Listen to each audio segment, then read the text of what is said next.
L'île de Manhattan est faite d'innombrables clichés. Un des plus connus est la fameuse skyline, la ligne d'horizon de New York. Au-delà du cliché, au pied des gratte-ciel, l'horizon se rétrécit et la ville prend une dimension humaine. Oui, la ville de New York est avant tout faite pour l'homme. Elle est au service de l'homme. Tout est conçu pour que chacun puisse trouver ce qu'il cherche n'importe où et n'importe quand. L'homme est la vraie référence d'une ville beaucoup moins écrasante qu'on ne pourrait le croire.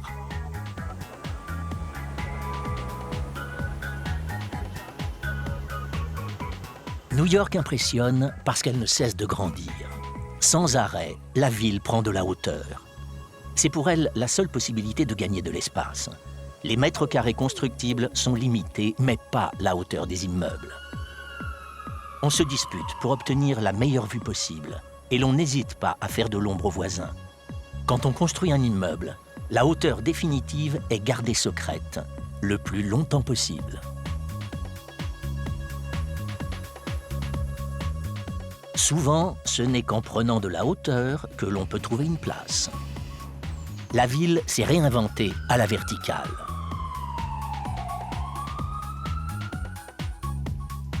Elle a créé des métiers qui lui sont adaptés. Les laveurs de vitres étaient à l'origine des Indiens insensibles au vertige. C'est à l'échelle humaine que la ville se mesure. La police contribue à donner à New York une dimension humaine. Elle fait partie des images familières qu'on emporte de la ville et qui circulent à travers le monde. Les pompiers jouent le même rôle en illustrant aussi le sens du service. Leurs camions et leurs sirènes font partie du décor de la vie quotidienne. Le paysage de la ville est parsemé d'objets utilitaires en apparence anodins. Dans le mobilier urbain, l'image de New York se reflète à l'infini. La ville elle-même est devenue une icône. L'image de New York se reflète aussi dans les nombreuses œuvres d'art qui parsèment l'espace public.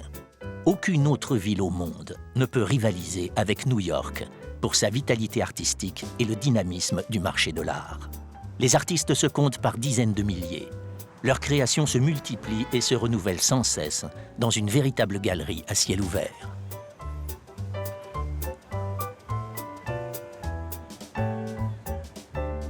Les New-Yorkais sont beaucoup plus décontractés que l'on imagine. Ils vivent dans une ville trépidante, certes, mais qui donne à chacun la possibilité de rompre le rythme quand il le désire.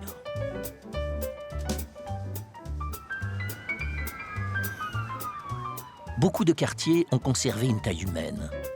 Il est parfaitement possible d'y mener une vie communautaire.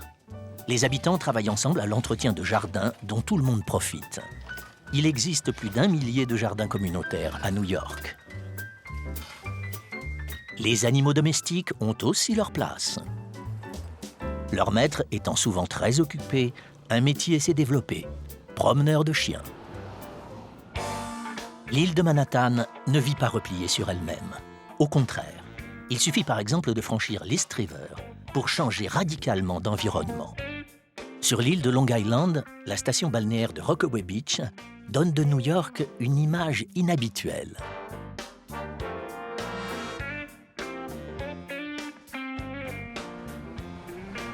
L'océan Atlantique atténue les extrêmes d'un climat très contrasté.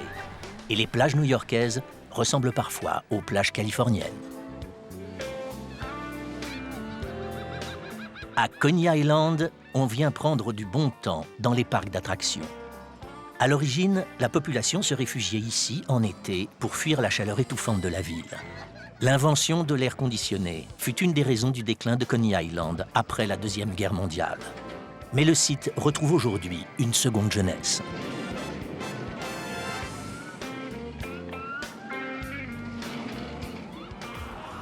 Les rues et les avenues tracent les frontières des différents quartiers. Comme la plupart des rues, les avenues sont numérotées, sauf 4 d'entre elles, baptisées d'une lettre, dans le quartier d'Alphabet City. 1700 parcs sont recensés dans la ville. Le contact avec la verdure est de plus en plus recherché par les New-Yorkais. La végétation apparaît désormais sur chaque espace disponible. Elle ne doit sa présence à New York qu'à la seule volonté de l'homme.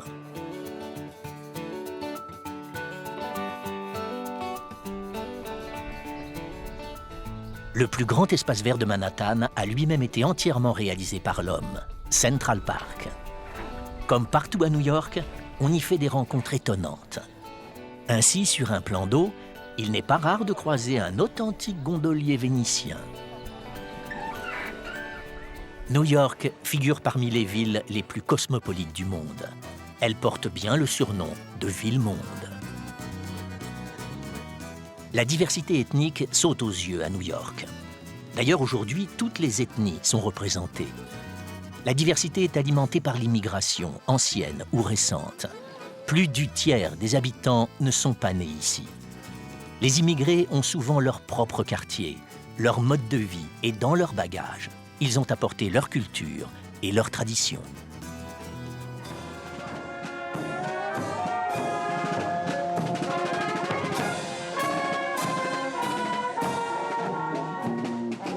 Les différentes communautés sont fières de leurs origines.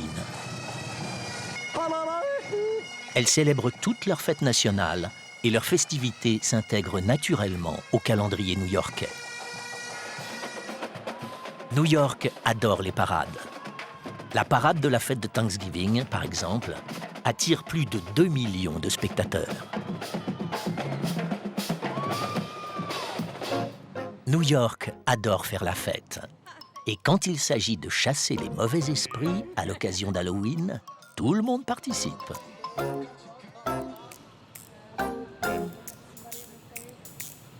Et quand les New-Yorkais décorent leur maison, ils ne lésinent pas sur les moyens.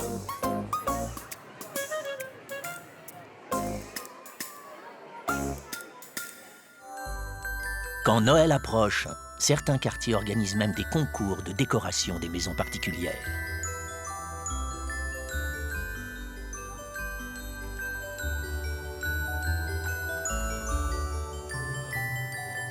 Et les millions d'ampoules contribuent à créer l'ambiance irréelle des fêtes de fin d'année. New York a le sens du spectacle et de la mise en scène. Ici, le show est partout, sur scène et dans la rue.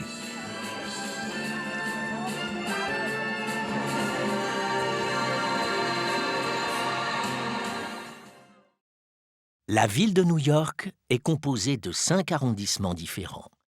Le plus connu porte le nom de l'île qui l'occupe, Manhattan. L'île est hérissée de gratte-ciel qui dessinent un horizon bien caractéristique. La skyline, littéralement, la ligne du ciel. À New York, l'horizon est multiforme et les formes évoluent un peu comme les ombres. Mais comment peut-on organiser un tel panorama urbain sur un espace aussi réduit ? C'est très compliqué de construire à New York, pour plusieurs raisons. Détruire des bâtiments n'est pas simple s'ils sont situés dans un quartier historique. Et il y a de plus en plus de quartiers classés historiques. Donc, c'est très difficile de les détruire. Les gratte-ciels poussent à New York dans un mouvement quasi perpétuel. Mais le mouvement s'est accéléré depuis le début du XXIe siècle. Il y a eu une évolution intéressante après le 11 septembre. La forme de la Freedom Tower, qui s'appelle maintenant One World Trade Center, est tout à fait nouvelle et dynamique. Elle a changé la silhouette du bas de Manhattan. Je suis toujours fasciné par les immeubles historiques comme l'Empire State Building ou le Chrysler Building. Il y a eu une période sans construction intéressante, mais maintenant, les plus grands architectes du monde construisent à New York. Curieusement, entre Midtown, la partie centrale de Manhattan, et Downtown, le sud de l'île, aucun gratte-ciel n'apparaît sur la ligne d'horizon. Cet espace est composé uniquement de maisons de ville ou d'immeubles dépassant rarement les 10 étages. On peut se demander pourquoi. C'est en raison de Wall Street qu'il y a des gratte-ciels à Downtown. La ville de New York est née à Downtown. C'est le centre de la finance et les gens voulaient être près de la bourse. Les riches habitaient plus haut à Greenwich Village. Ils ne voulaient pas subir les encombrements de Downtown. Et on a aussi construit des gratte-ciels à Midtown. Parce que là, il y avait la gare centrale. Ainsi, lorsque les gens arrivaient en train à Manhattan, il leur suffisait de marcher un peu et d'aller à leur bureau. Et aujourd'hui, Quelles sont les tendances qui prédominent chez les architectes qui construisent les nouveaux gratte-ciel? La tendance principale à New York est maintenant aux constructions hautes, fines et en verre. Beaucoup de nouvelles tours atteignent 300, 350, 400 mètres. Au lieu de construire des bâtiments hauts et larges à la base, on construit très fin. Et on peut ainsi aller beaucoup plus haut. Ces gratte-ciel veulent avoir une vue imprenable sur Central Park et sur la ligne d'horizon de downtown. On pourrait se demander si ces immeubles si minces sont vraiment solides. Les gratte-ciel qui sont si fins sont très solides.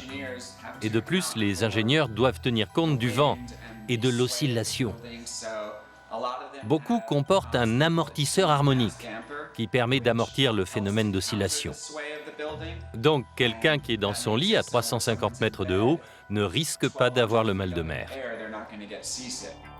À New York, les promoteurs immobiliers se livrent une concurrence impitoyable. Le ciel et l'argent sont leurs seules limites.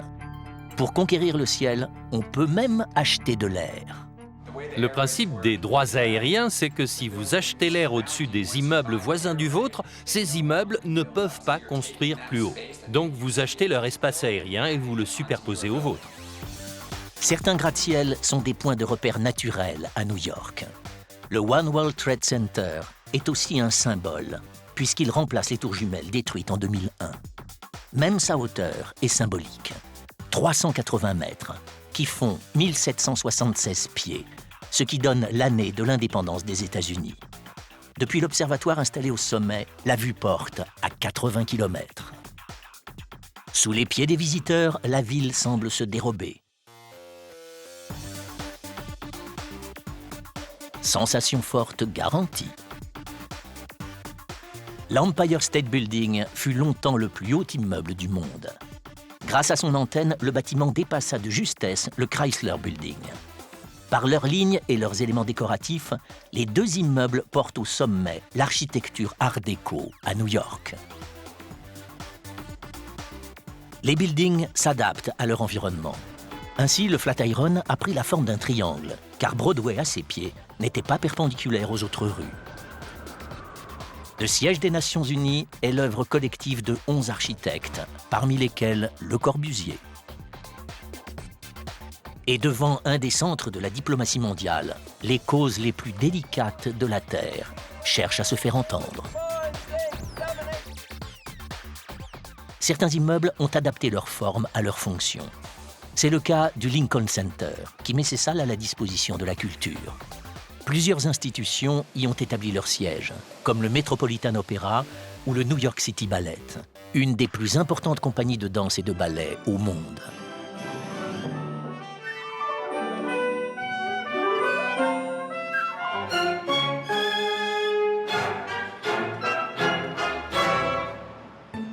L'architecture néoclassique offre un cadre pompeux à la bibliothèque publique de New York. C'est la plus vaste du pays, avec 17 millions de lecteurs par an. Entre les anciens ouvrages et les nouveaux modes de lecture, les temps ont bien changé. Pour construire la cathédrale Saint-Jean-le-Divin, on s'est inspiré du gothique français. Les travaux ont commencé à la fin du XIXe siècle. Mais en raison de problèmes techniques et faute de financement, ils ne sont toujours pas terminés. Le bâtiment appartient à l'Église épiscopale des États-Unis, le nom américain de l'Église anglicane anglaise. On se demande si la cathédrale sera achevée un jour. Mais elle est déjà la plus grande du monde.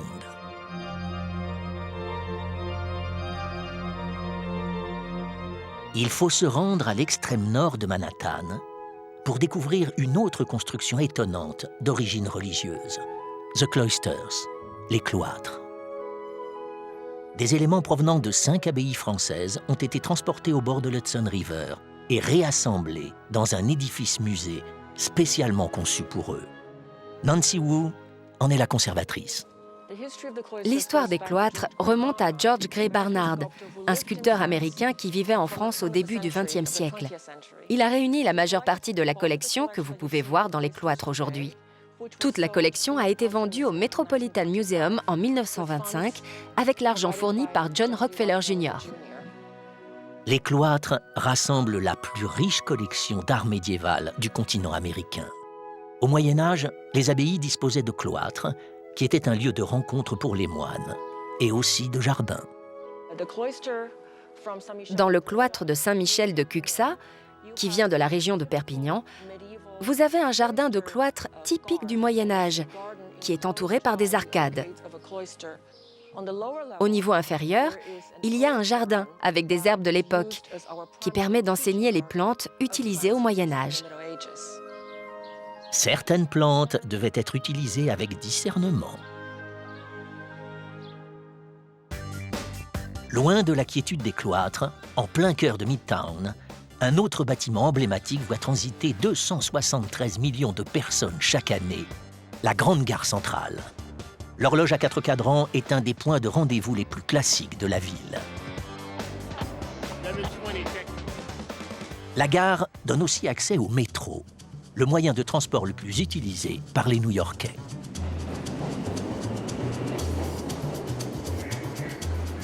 Les rames express ne s'arrêtent pas à toutes les stations, tandis que les rames locales s'arrêtent partout.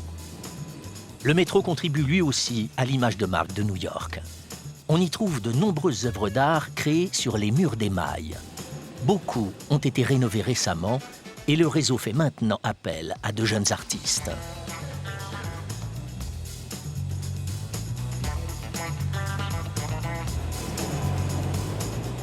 « 40% du réseau est aérien, principalement en dehors de Manhattan. Le métro déroule près de 400 km de voies. Jadis, les rames étaient le terrain d'action des artistes du graffiti. Aujourd'hui, elles attirent d'autres talents.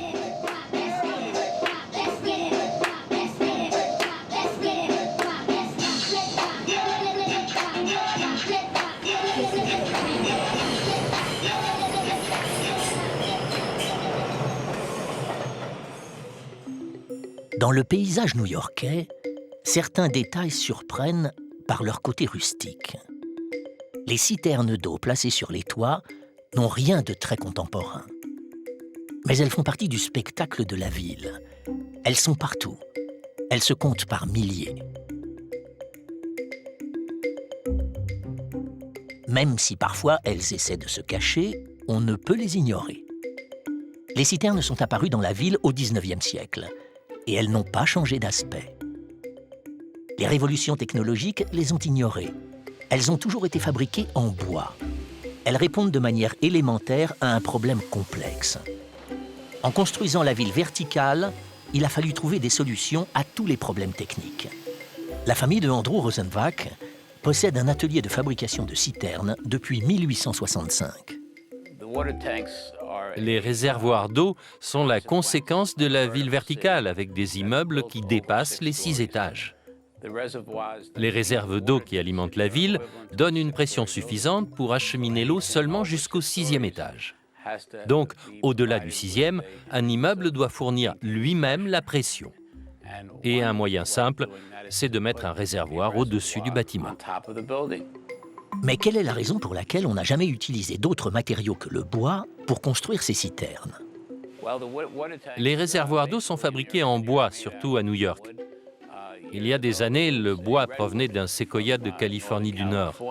Aujourd'hui, nous utilisons un cèdre que l'on trouve en Colombie-Britannique. Il y en a beaucoup par là. Le bois est un isolant naturel. Une épaisseur de 7 cm de bois équivaut à environ 60 cm de béton. Et à New York, nous avons des hivers rigoureux et des étés très chauds, avec des températures qui vont de -15 à +40 degrés Celsius. Le bois conserve la fraîcheur de l'eau en été et c'est aussi un très bon isolant l'hiver. Mais avec tous les matériaux performants qui existent aujourd'hui, le bois est-il vraiment avantageux? L'entretien des réservoirs ne coûte rien. Bien sûr, avec le temps, ils vieillissent. Mais un réservoir fait avec un bon bois peut durer 30 ou 35 ans. Les citernes donnent parfois l'impression d'être des œuvres d'art. Et au pied des buildings, d'autres silhouettes ont été imaginées par les artistes pour humaniser le paysage urbain.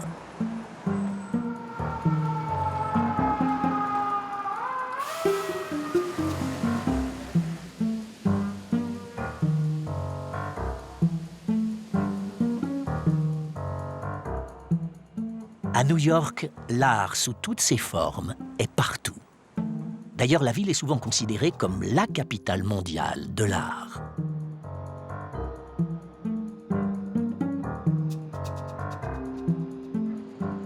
L'œuvre d'art est le reflet de son époque. Il en va de même pour les gratte-ciel. Qu'elle soit fonctionnelle ou pas, qu'elle soit compréhensible ou non, la création artistique traverse le temps en suscitant une émotion.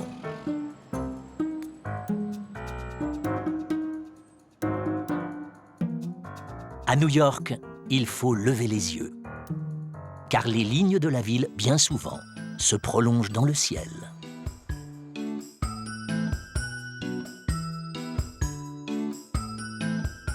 Au coucher du soleil, la création artistique est d'une autre nature, mais l'émotion subsiste.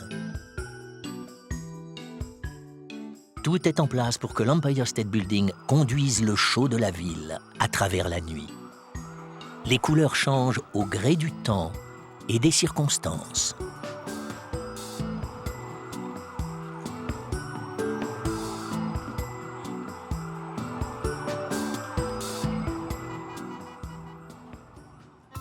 Il ne fait jamais nuit sur Times Square, l'épicentre de la vie new-yorkaise. À l'angle de Broadway et de la 42e rue, Times Square est cerné de panneaux publicitaires. Des milliers de mètres carrés lumineux dissimulent les façades des immeubles. Mais pourquoi une telle concentration de publicité à cet endroit? Simplement parce qu'il y a du monde. La ville se nourrit de son image et réciproquement.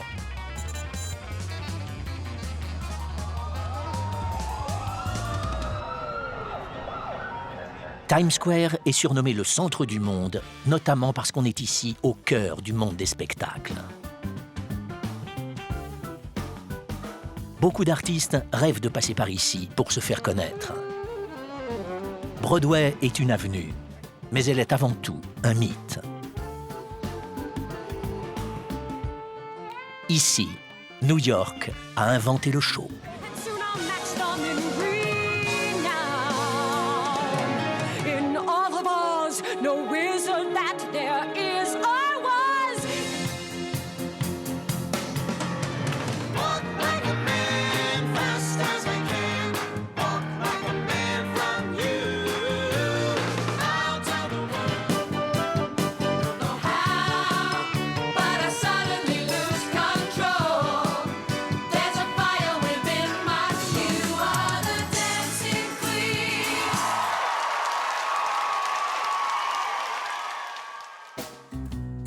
Au milieu de Manhattan, Central Park est une véritable œuvre d'art puisqu'il a été créé entièrement par la main de l'homme. Parcourir le parc, c'est aller à la découverte de quelques-uns des endroits les plus intéressants de la ville. Le Beatle John Lennon a longtemps vécu ici, avant de connaître son destin tragique. Strawberry Fields est devenu un lieu de pèlerinage.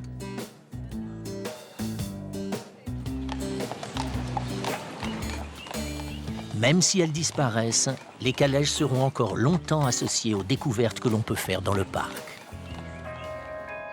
Derrière la tour de l'horloge, des animaux exotiques occupent un espace qui leur est dévolu, le zoo. Les New-Yorkais de tous âges apprécient la possibilité d'observer au cœur de la mégapole quelques animaux sauvages aux origines lointaines.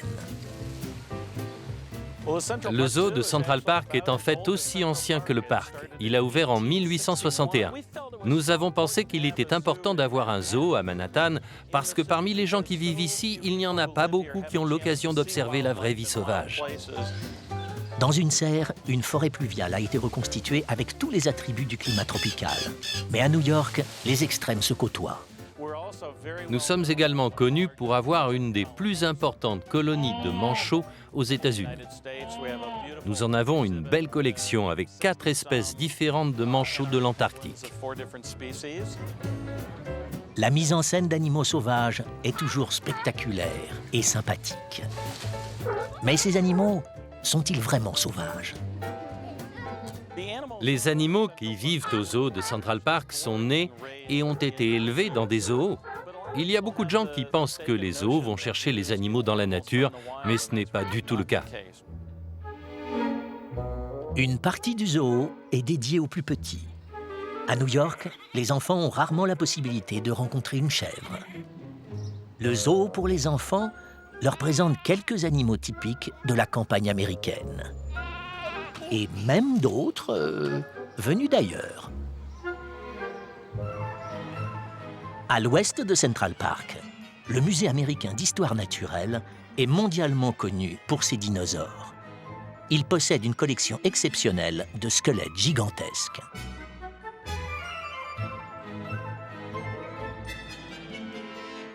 Les animaux empaillés sont replacés dans leur environnement naturel. Le musée possède aussi un riche département d'anthropologie.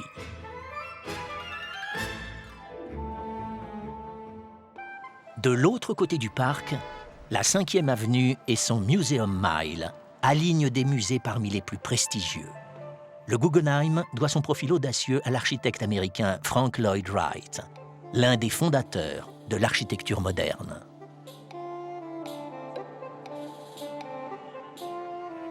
À quelques pas du Guggenheim, une ancienne résidence particulière abrite l'exceptionnelle collection de tableaux d'un magnat de l'acier, Henry Frick. De l'autre côté de l'avenue, le Metropolitan Museum of Art est l'un des plus grands musées au monde, et pas seulement du point de vue de la superficie. Il possède notamment une fabuleuse collection consacrée à la peinture européenne. Plusieurs tableaux majeurs sont exposés dans une succession qui donne le vertige. On ne sait où donner de la tête devant une telle accumulation. D'Ingres à Degas ou de Monet à Renoir, en passant par Van Gogh. Ils sont tous là. La collection de peinture européenne est tellement riche qu'un département entier lui est attribué.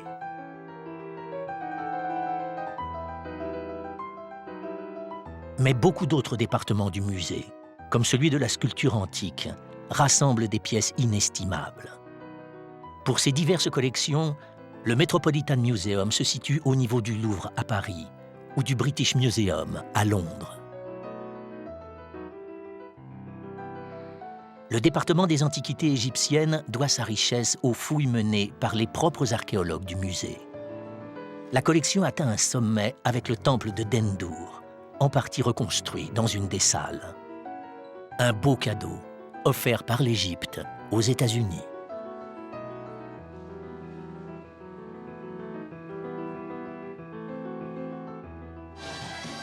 Sur la 5e avenue, presque chaque dimanche d'été, les communautés de la ville célèbrent leur fête nationale par un défilé haut en couleurs.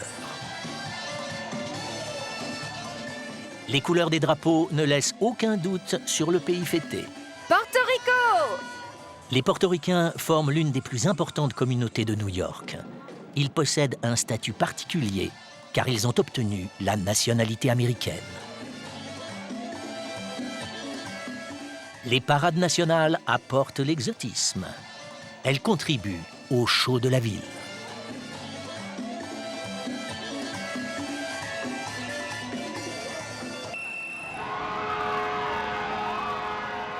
Par rapport à l'Europe, New York est une ville jeune. Elle a besoin d'avoir une histoire. Les musées participent à l'histoire. La ville a donc multiplié les musées. Les pompiers jouissent d'une image très positive auprès de la population. Ils sont considérés comme des héros. On leur a consacré un musée dans une de leurs anciennes casernes.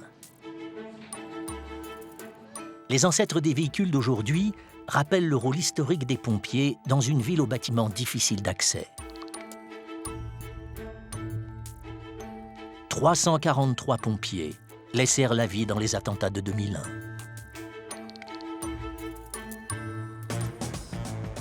Autre symbole de la ville, la police. Elle dispose du plus grand nombre de policiers aux États-Unis. À New York, leurs moyens de déplacement sont variés. Il y a le scooter, le cheval, qui permet de prendre de la hauteur, l'hélicoptère, des véhicules adaptés à chacun des besoins, et aussi la marche à pied.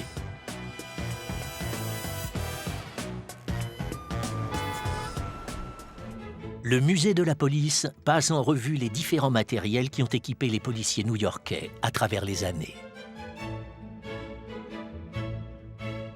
Et entre autres, de fameuses motos entrées dans la légende. La lutte contre le crime est retracée en grandeur nature.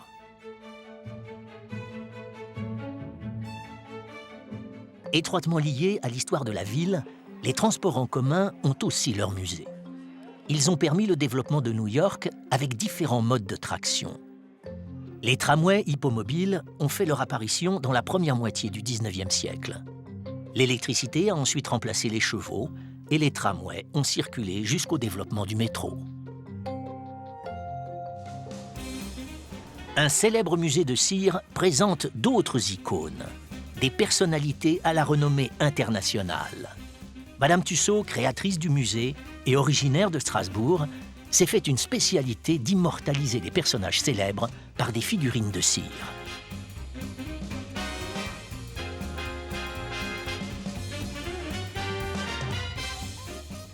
Les présidents américains successifs y figurent en bonne place.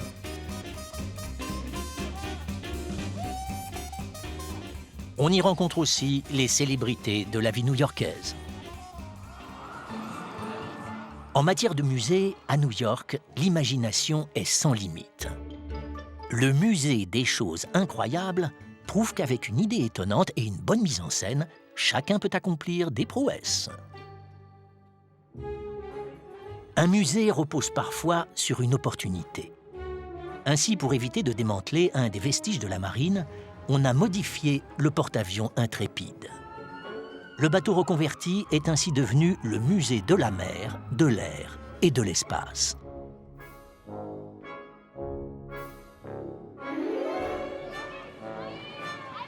Mark Roberts est guide sur l'Intrépide. Nous sommes sur un monument national flottant. L'Intrépide a servi pendant la Seconde Guerre mondiale. Il a récupéré des astronautes à leur retour sur Terre. Il a traqué les sous-marins russes pendant la guerre froide. Et maintenant, c'est un musée. Les avions exposés proviennent de l'aéronavale. Mais le musée possède également un exemplaire du célèbre Concorde. L'avion assurait des liaisons supersoniques par-dessus l'Atlantique, sur New York. Au flanc du porte-avions est amarré le sous-marin Growler, le premier sous-marin à avoir été doté de missiles nucléaires, un autre vestige de la guerre froide. Autre pièce spectaculaire de la collection, la première navette spatiale américaine. Nous avons fait une proposition à la NASA qui a décidé que ce musée serait traité de la même manière que le Centre spatial Kennedy et que nous pouvions disposer aussi d'une navette spatiale. Nous sommes très heureux et fiers d'avoir une des 4 navettes spatiales qui existent. Le porte-avions est devenu un site historique de plus à Manhattan. Le Skyscraper Museum, le musée des gratte-ciel, dépasse le seul cadre de New York. Il aborde toutes les plus hautes constructions du monde. Depuis le début de la construction des buildings, bien des choses ont changé. Atteindre la hauteur symbolique de 1000 mètres n'est plus un rêve insensé.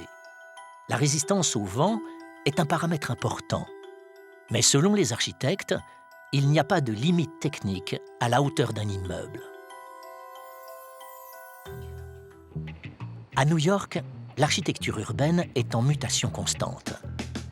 La coulée verte de la High Line traverse le quartier de Chelsea et aboutit à son extrémité sud au Whitney Museum, dans le Meatpacking District. Le Whitney a emménagé depuis 2015 dans un bâtiment conçu par l'architecte italien Renzo Piano. Il est consacré pour l'essentiel à l'art américain des XXe et XXIe siècles. Des artistes incontournables y sont représentés, comme Edward Hopper, qui a cédé une grande partie de sa collection au musée.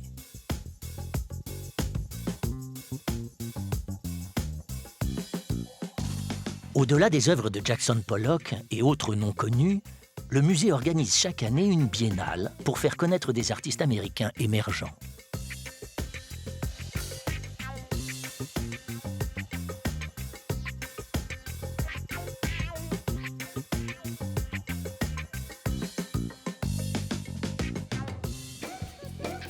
Les quartiers évoluent très vite à New York.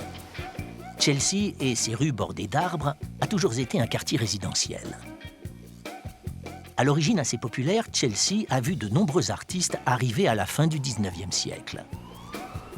Certains se sont installés dans un célèbre hôtel où ils ont vécu de longues années. Aujourd'hui, Chelsea est reconnu comme le quartier historique des artistes. Bien des tendances sont parties d'ici. Les galeries d'art contemporain du quartier ont toujours une influence considérable sur le marché de l'art. Quand Chelsea est devenu trop cher, beaucoup d'artistes sont allés plus à l'est, dans le quartier de Soho. Des usines et des entrepôts abandonnés leur fournissaient un logement bon marché. Soho a été classé quartier historique en 1973 en raison de la beauté de ses bâtiments aux structures réalisées en fonte.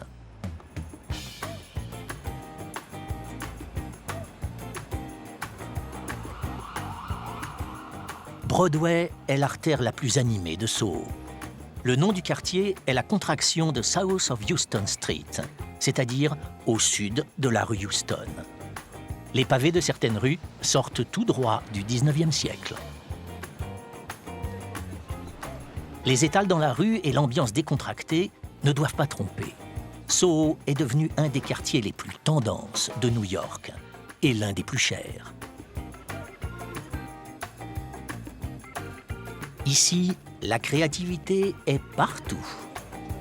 L'imagination est toujours le moteur de la mode et de l'art.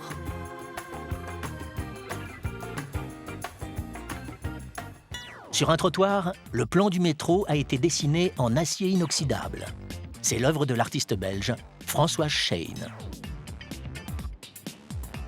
La rue est un champ d'expérimentation pour les artistes. Les influences du street art, l'art urbain, sont très diverses. La bande dessinée, entre autres, lui a beaucoup apporté.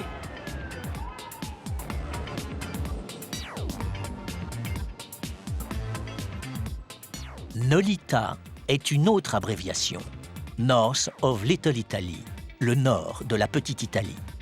Elle désigne un autre quartier proche de Soho, un ancien quartier industriel devenu lui aussi très branché. Fuyant la hausse des loyers, les artistes ont suivi le pont de Brooklyn pour quitter Manhattan vers l'est. Le pont est une œuvre d'art très familière dans le paysage new-yorkais. C'est l'un des plus anciens ponts suspendus des États-Unis. Il est devenu un but de promenade très fréquenté. Au centre du pont, de nombreux cadenas d'amour ont fait leur apparition. Complétés par un petit message rédigé au milieu de l'East River, les cadenas apportent une touche de romantisme à un ouvrage devenu un des symboles de la ville.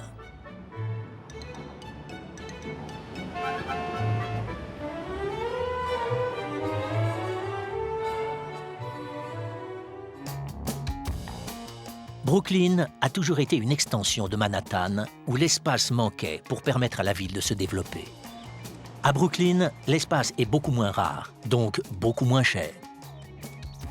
Les quartiers résidentiels ont conservé le charme de la première partie du XXe siècle et les loyers raisonnables ont attiré les New-Yorkais en très grand nombre. De plus, en métro, Manhattan est tout proche. Il n'en fallait pas plus pour attirer les artistes pour lesquels Chelsea, le Village et Soho étaient devenus hors de portée. Beaucoup se sont installés à Bushwick, devenu récemment le temple du street art. Ce quartier, autrefois peu fréquenté et peu fréquentable, a vu évoluer les graffitis en peinture murale et les peintures murales en fresques de tout style et de toute dimension.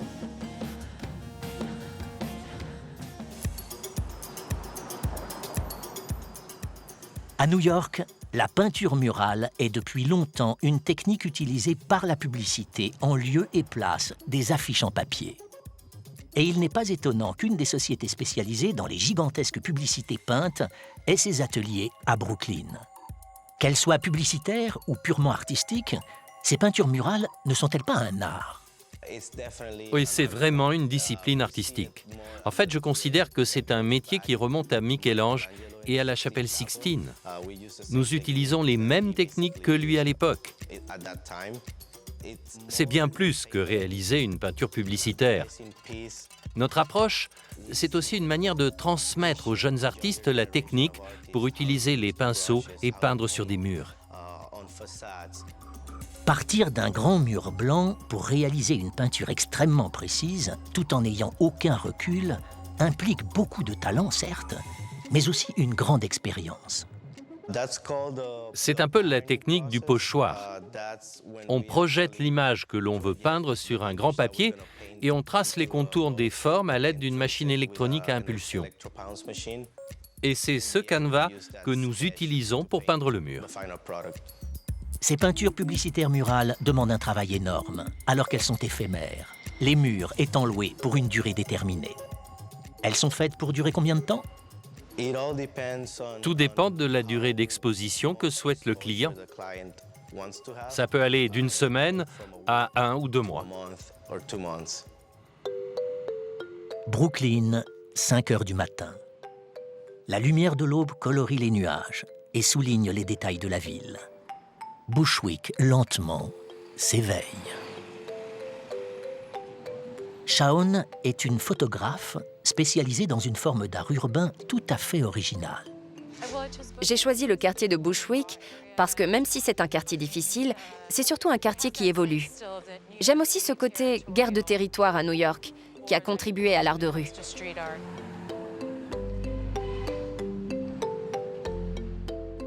Pour exercer sa spécialité, Shawn doit d'abord repérer un bon emplacement.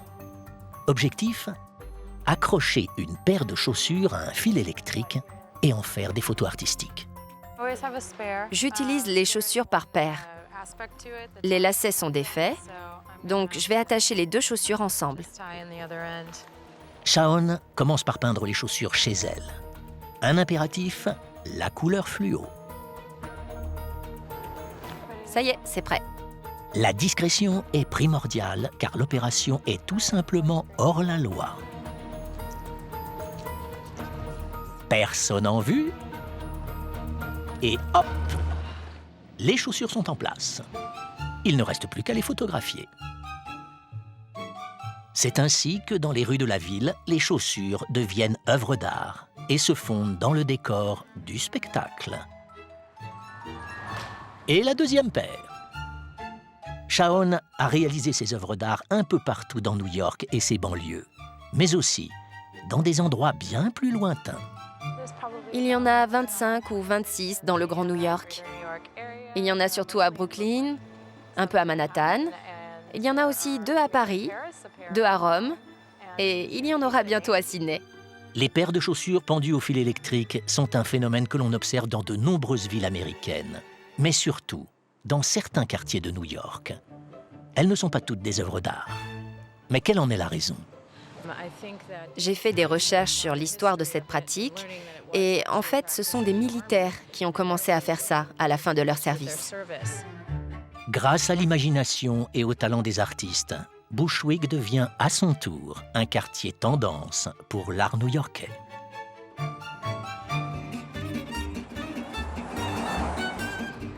Le métro mène à Williamsburg, un autre quartier de Brooklyn dont une partie abrite une importante communauté de juifs hassidiques.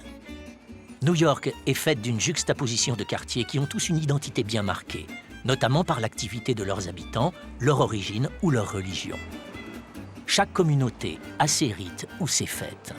Ce jour-là, à Williamsburg, on prépare la fête de Sukkot. Les citrons et les pâtisseries traditionnelles sont prêts, ainsi que les cabanes de toile, qui rappellent que des Juifs passèrent 40 ans dans le désert.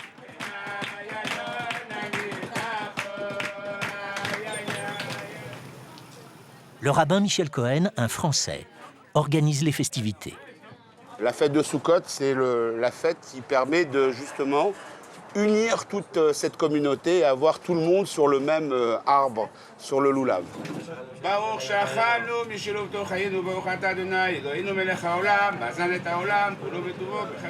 En fait, c'est la fête de la joie, la fête de l'unité. Et après, on va aller danser toute la nuit. Sukkot est la plus joyeuse des fêtes de la tradition juive.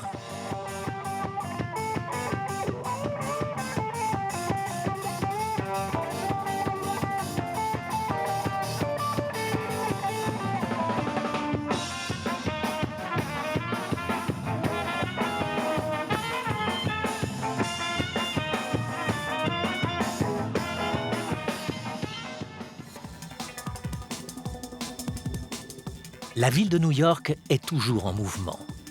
Elle forme une vaste mosaïque de quartiers qui ont beaucoup évolué avec le temps. Mais tous ont évolué à leur rythme.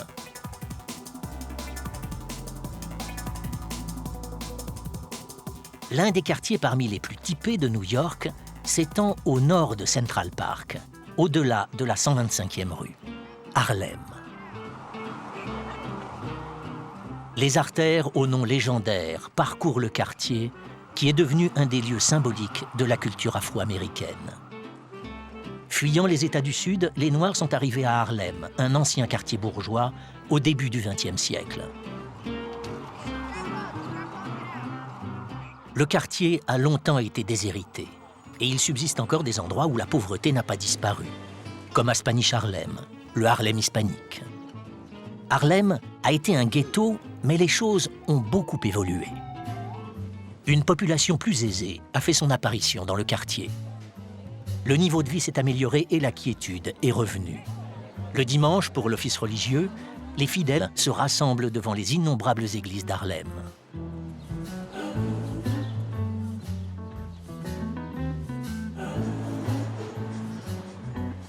L'art de la rue s'inspire ici des grandes figures de la communauté noire. Certains artistes sont devenus des stars dans le quartier.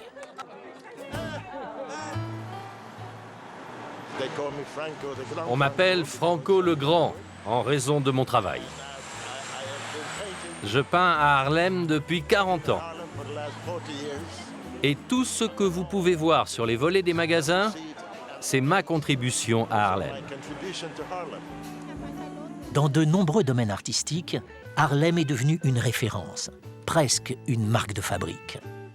Plusieurs grands noms de la musique ont été révélés à l'Apollo, la fameuse salle de spectacle de la 125e rue. La renaissance de Harlem passe par la réhabilitation de son patrimoine architectural.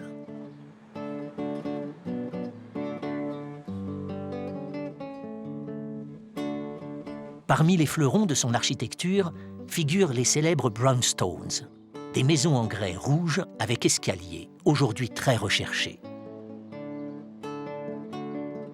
Beaucoup d'efforts furent accomplis ici pour une meilleure justice sociale. Le City College of New York a été le premier établissement d'enseignement supérieur, public et gratuit des États-Unis. Après des années de crise et de délabrement, le quartier découvre aujourd'hui une certaine prospérité. Mais pour autant, Harlem n'a pas perdu son âme, notamment grâce à la musique.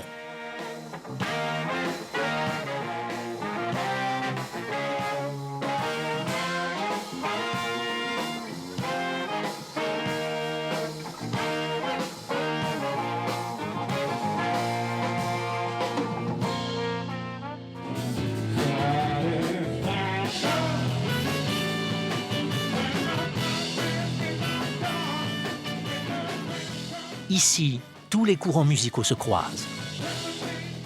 Harlem est la capitale culturelle noire du monde pour le jazz, le R&B, le hip-hop, le blues et même le rock.